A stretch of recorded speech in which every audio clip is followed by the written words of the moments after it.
Your sleep. Everyone knows you need to sleep. The problem is we don't get enough sleep or the quality of sleep that we should to perform at a peak level.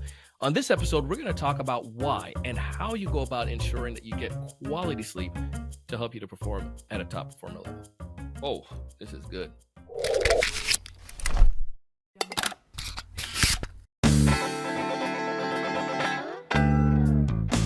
Hey, everyone. Welcome to another great episode of the Sales Evangelist Podcast. I'm your host, Donald C. Kelly, the Sales Evangelist. And I'm so excited for another great episode. I'm so excited to be here with you today. On this episode, we have a fantastic guest. Her name is Mrs. the one and only Tanessa Shears. Now, I want you to go ahead and connect with her. We have information down below. She's all about that biohacking and about how we can make sure we maximize our productivity. On this episode, we talk specifically about our sleep and how this can impact us as sales professional. I love some of the strategies she shares in this one in this episode. Specifically, one that stood out to me was the making sure the first one is getting enough sleep. Sometimes we think we're getting enough sleep. We have that time locked in, but we're not necessarily sleeping in that time. And this impacts our performance. You're going to love it. If this is your first time listening to our podcast or watching one of our videos, I ask you to go ahead and subscribe, and we'll notify you every time we drop amazing content. Our show is simple. We're here to teach you how you can 3 to 5x your sales pipeline and also to close twice as many deals. And this episode is going to help you with both of that. You're going to be alert, you're going to be ready, and you're going to be productive. Let's dive in, get a chance to meet Tanessa, and see how these principles apply to you. Tanessa, welcome to the show. Hey, Donald, what's going on? I am really, really excited for this. It's in Eastern Standard Time where I'm at right now. It is getting towards the end of the day, the late afternoon. And usually this is the time of the day where most people are chugging their coffee, trying to get that energy drink, trying to finish up the rest of the day. And that's why I want this episode. I feel that it will help us so much. Sleep is one of those things that is, for years, it's been like battled in our culture, and especially in sales. Like, you got to hustle and grind. But I really want to tap into your insights on that today and how that can help us become better seller. But before we do, talk to us about what you do. Tell us a little bit more about that. Yeah, so I work with entrepreneurs, and what I love about that is we're a really fast-paced group. Like, we're always like, what can we do to get more productive? How can we get more done? And what usually ends up happening is we negate our sleep. We kind of fall off the health bandwagon. We stop working out. We stop taking care of ourselves because we're just like, it's fine. After I hit the next sales target, the next revenue milestone, it's all going to be great. I'm going to have all this time, and I'm finally going to get to it. But like, for real, like, then we set the next target and off we go on that, and we're never satisfied with anything, and we end up just having constant brain fog. We feel stressed out all the time. We can't sleep properly. We're up at night, and we just don't feel the way we want to feel. Our brain's not performing the way we want to perform. So what I do is I work with clients and wearable tech, because I'm all on return on investment. Like, is that not the currency we're speaking on here? So like, I'm looking at the data and I'm trying to figure out what is the best use of my time. I don't have time to do 400 health habits. I want to know exactly what works, what gets me the most bang for my buck, and what works for me. And so I integrate wearable tech and coaching and health hacks in both, sleep and resilience and all of that kind of stuff to get our brain working at its best. So we'll dive into this, and I'm going to put your link down in the show notes so folks can get back to you. As a sales profession, so we know the problem that we're seeing right now. How do we go about solving that? Like, I want to go back and just like go deep into this idea, as I've been in that situation where, I felt like I've had that brain fog, and, you felt like you like, and I was telling one of my buddies about this, and he was thinking, man, he thought he was getting amnesia early. And I'm like, it can't be that's the case. But I feel that it comes back down to this, like, the sleep. Like, there's the taking care of ourselves, the better we take care of ourselves. So I want to unlock my productivity and my power, my brain power as a sales professional. Maybe you can highlight 3 things I can do when it comes to sleep to do so, if that makes sense. Yeah, I think the first thing is recognizing that when we think we're getting 6 or 7 hours of sleep, we're not. I often hear clients will say, I'm coming, I'm going to bed at 11, waking up at 6, that's 7 hours, I'm getting my time, right? But the fact that they have brain fog, they don't feel well, they're tired all the time. Yeah. And what we need to recognize is that I've taken a look at a lot of client data, and I can tell you that the average person that is, high performer in their business is spending between an hour and a half awake every night. falling asleep, woken up in the middle of the night, tossing and turning, waking up in the morning. So most of us actually think we're getting 7 hours of sleep, but it's closer to like 5.5, 5:45. So I think the first thing is we can really recognize that the amount of time you give yourself to sleep is not the amount of time you're sleeping. And so if you want to get 7 hours of sleep, you probably need to give yourself close to 8 hours in bed of sleep opportunity. Wow. So I'd say that's the first thing. Does that kind of resonate? Have you been that? You're calculating? Yeah. Yeah. So that's thing number one, right? Yeah. The second thing, if we're like, okay, I got it, I meant spending enough time in bed, we need to start looking at the consistency of the time in bed, because our body runs on a clock on the inside.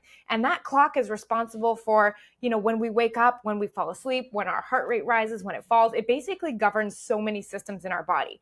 But what we like to do is, we like to get on that 5 a.m. grind during the week, up. And then on the weekend, we like to sleep in till 8, 9 a.m., right? But the problem with this is you're technically shifting your body clock forward 3 to 4 hours just for a day or two and then shifting it back. And this gives you something called social jet lag. You are literally getting on an airplane with your brain, flying coast to coast every weekend and expecting your brain to be functioning properly. And for every 24 hours, every hour that you stay up, so if you stayed up 3 hours, it's going to take you 3 days to get your brain back online to its full capacity. Serious. Now think of, now like, why would I want to wait till Wednesday every week to feel good and then start that all over again on Friday, right? So it's like really looking at at that consistency. It's amazing what it does for your brain. Okay, let's go to number 3, and then what we'll do, we'll go back and dive into each of these if that's cool. So the third thing we're going to want to talk about when we look at our sleep is the quality of our sleep. So what actually happens to our brain during the night matters. And specifically, deep and REM are the two parts of sleep that I really focus on. Now, deep is what physically restores you. Let's say you had a hard workout, you thought a lot during the day, your brain and your body get physical restoration. That's what makes you waking up feeling refreshed and ready to go. But dream sleep or rapid eye movement, REM sleep, this is what I like to pay attention to for 4 reasons. So check this out. It makes you more creative. It helps you think out of the box better. It helps you read facial expressions and body gestures better. Now think about this. You're on a sales call. Maybe you're on a Zoom. You're talking to a potential client or customer, and they're starting to lean back. I want my brain to be able to pick that up. I want to be able to read your facial expressions, and I want to be like, ooh, that didn't connect, or, oh, I'm onto something. Keep digging on this. And I want my brain to be doing that subconsciously the entire time so that I can stay in my mind asking the right questions. So that's a big one. And then the fourth thing that getting enough dream sleep does is it helps with emotional stability. We've all woken up, not enough sleep, feel irritable. I want to show up, whether it be to my sales, my life, my kids, whatever it is, in integrity. I want to feel cool. I want to be, in a pleasant mood. And all of this is fostered during REM sleep. So we're really looking at the quality of sleep that we're getting and placing weight on understanding what's going on and actually doing things that help enhance that. I love it. I love all of this. So the 6 to 7 hours, let's go back up to that one. Yeah. When we think we're sleeping, because like most people, we go on a calendar, we'll block out a calendar. This is the time I'm going to, this is my sleep time between X and X. We have a 4-year-old, so we're down early and I'm up early as well. But what I did not calendar in when he first started going to sleep was his wake up. Like, dude was going to wake up. And I noticed that when you said that, I was like laughing because that's one thing that did impact me early on. I was waking up a lot to take care of him in the night.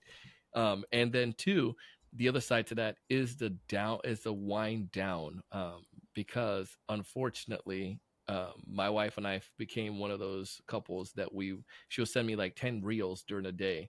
I'm lying, maybe like 10 reels in an hour. And then the next thing you know, she's like, watch the reels I send you. Don't go to bed. Watch these reels. So I'm like watching these reels before I go to bed.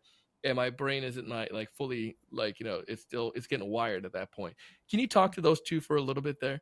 How do I make sure I budget out that time as well as especially as a seller? And then also what should we be doing to wind down?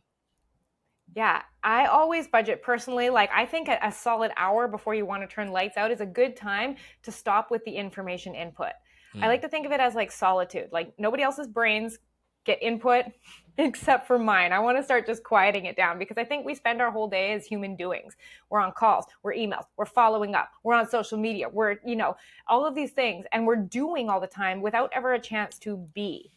And so I often, we get a little bit of pushback on like an hour before bed. Like, I'm just logging on to Gmail to follow up. I'm just logging into this. And I always like to say, okay, that's not a problem. Why don't we start with 15 minutes and see how that goes, right? Like, I'm a huge fan of experimenting and finding out how it feels to have had both experiences with 15 minutes of wind down and no wind down. Now I make a decision. What did I like better? Then you can take 15 minutes and build it into 30. And it can be one of those habits. We don't have to be the people that are like, if I'm going to work on my health, it has to be 5 1-hour workouts a week. I'm not eating any processed food. I'm sleeping through the night all the time. Like, I like to think of it as a layering approach where we are doing one thing at a time. And so starting with a 15-minute chunk and then working our way up to an hour where we're incorporating activities that make us feel like a human being again. So just cutting out the input, and I mean input from other people, from conversation, from TikTok, from Instagram, whatever it is. I love it. So what about reading? Is reading, is that information intake? Yeah, it depends if you have your highlighter and your sticky notes out. Because I always think like there's 2 types of reading. Like if you're reading a book and you're going, oh yeah, I could totally see how I'm going to apply this on this call tomorrow. I'm going to use this. And when I do this fall, if you're doing that, you're keeping your brain wound up. Dang. So I like to read fiction before bed. Like I find if it just takes my brain somewhere else. Kind of reading fiction is kind of like dreaming. If you think about it, it's like taking your brain somewhere else. But yeah, I would just kind of check, like if you are making a mental to-do list on how you could do better, be better while you're reading, it's probably not the type of reading that is going to take your brain offline. I mean, it might be. You'd have to experiment. That's the thing. It's all an experiment, but that's just in my experience. All right. So that part we know there. To make sure we got to make that adjustment. Give ourselves more time. Get that wind down. The social jet lag, that part there, again, didn't think about that. I'm always an early bird, so I'm getting up over the weekend in that same time. But there's a lot that you started uncapping in that one. When it comes to our performance as sales professionals, and that Monday morning meetings compared to that Wednesday, we can see you can definitely see a difference there. But how do you? Some people say I like that sleep in to get my body, it's kind of like a little gift to myself, right? I'm going all day, every day on the other days of the week, but Saturday and Sunday, I just want to do nothing. What's the balance between that? Do I have to get up at 6 a.m. every day? Or talk to me about that. Yeah, I usually find that there's like an hour of flexibility in that window. So if you're normally up at 5:30, get up at 6:30 is fine. But when we start to like being able to sleep until 9, 10, and just that kind of really deep sleep in, I almost wonder, I start to look at, are we carrying a sleep debt during the week? Like, are we undersleeping so much during the week that our body has to oversleep to overcome it? So this kind of, to me, my red flag is if I see 3-4 hour sleep-ins, I'm like, there might be a chance that we can get a little bit more sleep during the week. So it's that 1 hour delta, give or take, not bad. 2-3 hours, we're gonna have a problem. All right. So the other component with that struck me when it comes towards this, the idea of the social jet lag, and oftentimes we just don't necessarily think about it, is like, how does this impact? I mean, let's back up. How does this impact a performance during the week? You've worked with a lot of clients, and I know you kind of talked about it, like, maybe they decline until Wednesday, but is there anything else that you've seen that visually show people, like, because some people might say, well, Donald, that doesn't necessarily impact me, I'm fine doing this, but how is there any indicator probably we can look at that can say you are like jet lag? Yeah, so a lot of it is if you wear any type of wearable tracker. For example, you can track your body's resilience, so your ability to tolerate the amount of stress. And a lot of it is just like if you're waking up feeling refreshed, right?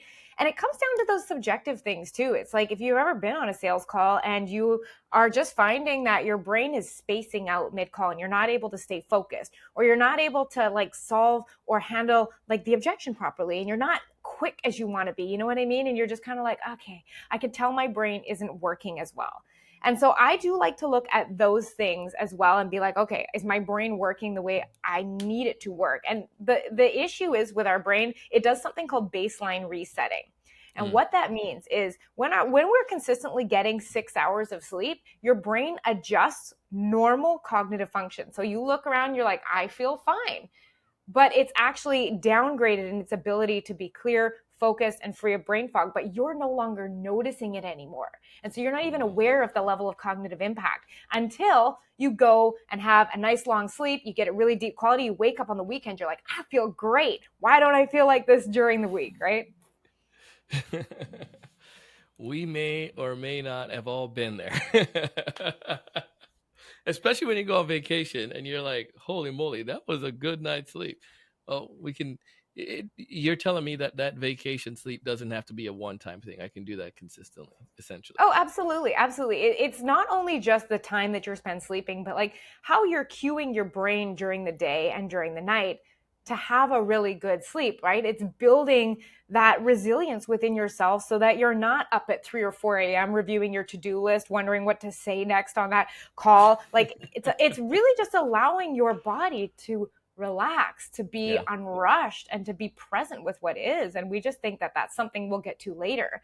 But I always think like, if I'm going to wait until later to feel that way, then what I'm doing is I'm sacrificing everything now. But when I show up at the goal, I'm going to have the same brain. I'm going to think of everything the same way, and I'm going to feel the same way, be disappointed, and then be on to the next thing, chasing the next goal. And it's just going to be this perpetual chase of something that we could be doing right now, but we're choosing to put off. Come on. Holy moly. I love all of this. The quality of the sleep. Go back into that again. So the REM sleep is what you said. That's a deep sleep. That's me going, to night land, like dreaming of stuff. Like, is that something I can control?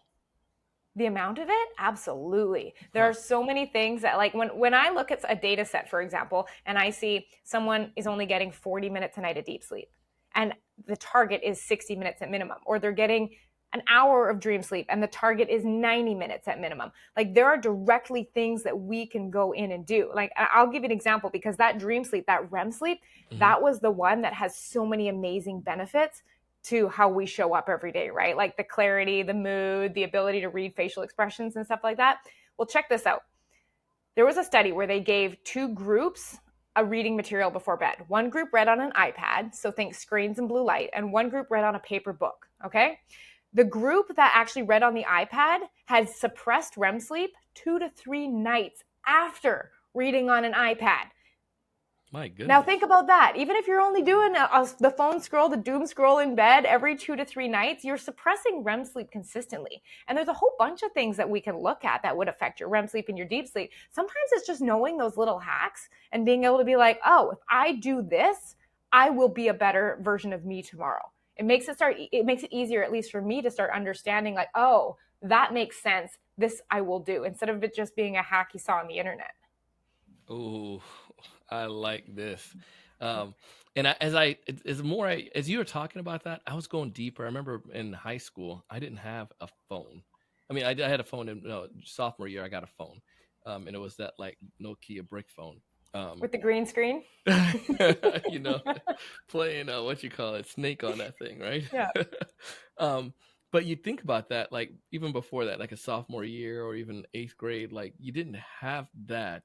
I mean, obviously, we watch a little bit more TV and play video games, but even in my brain, I'm thinking right now, do I really need to have my phone right there next to me before I go to bed and to look at stuff? Like, I put it on do not disturb anyway, so it's not even ringing late night unless it's like, emergency for my mom or something like that.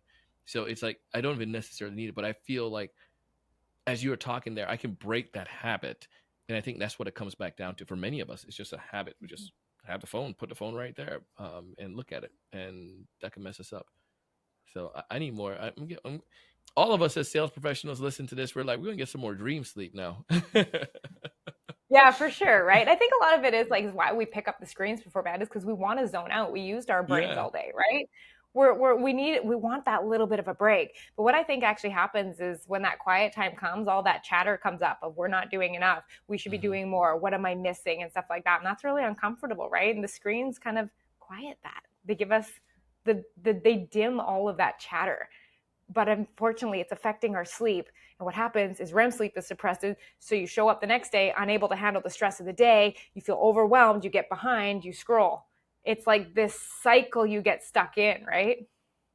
Oh, it is so darn true.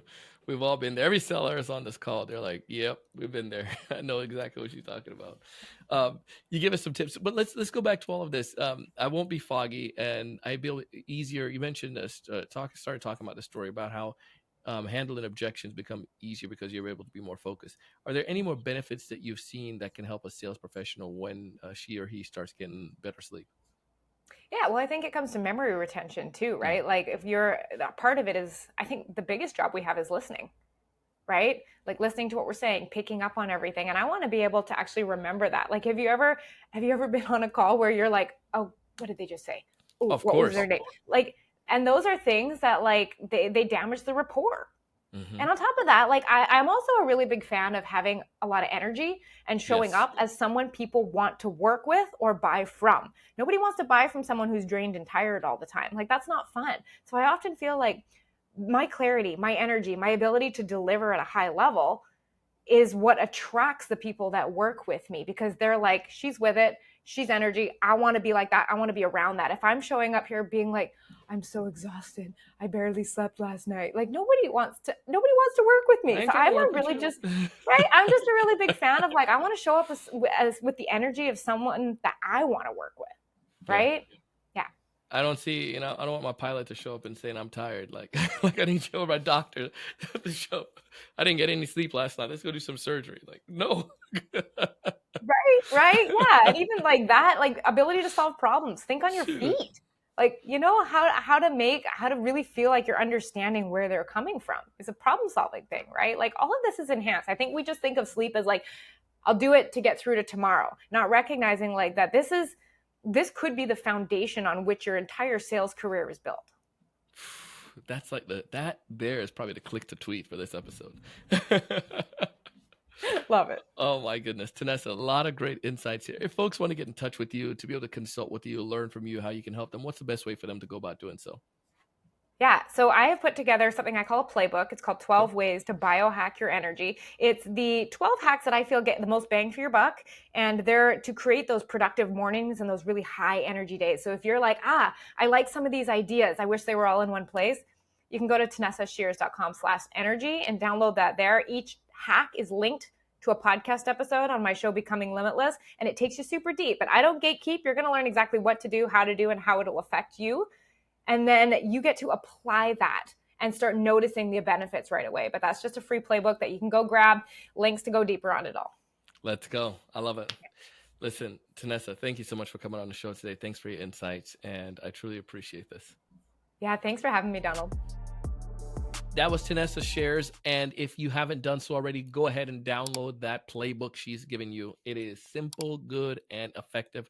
Again, find information there. Tanessa is giving us Tanessa Shears. Find all the details down in the show notes below. For me, as I mentioned, the time, I dedicate some time to the time to sleep, and all of us should do that anyways. But I dedicate some time each night for sleep. But I've often found that I am not spending enough time in that sleep mode, getting into that REM as she was talking about. And I feel that all of us can improve on that. I would love to hear from you. What's one thing that you learned from this episode that you can use to improve your sleep? Go ahead and hit me up on Instagram or on LinkedIn at Donald C. Kelly, and just tell me, this is the one thing I took from the episode that can help me as a seller when it comes to sleep. I appreciate you. Our sponsors are giving you amazing offers. Amazing. Go ahead and take advantage of those. Tell them that you heard about them on the Sales Evangelist Podcast. And if you're interested in our LinkedIn prospecting course, go ahead and sign up. We have a new cohort that's beginning in a couple of months and would love to have you be a part of that. Again, I want you to raise your level of thinking. I want you to go out and do big things. See you on the next one.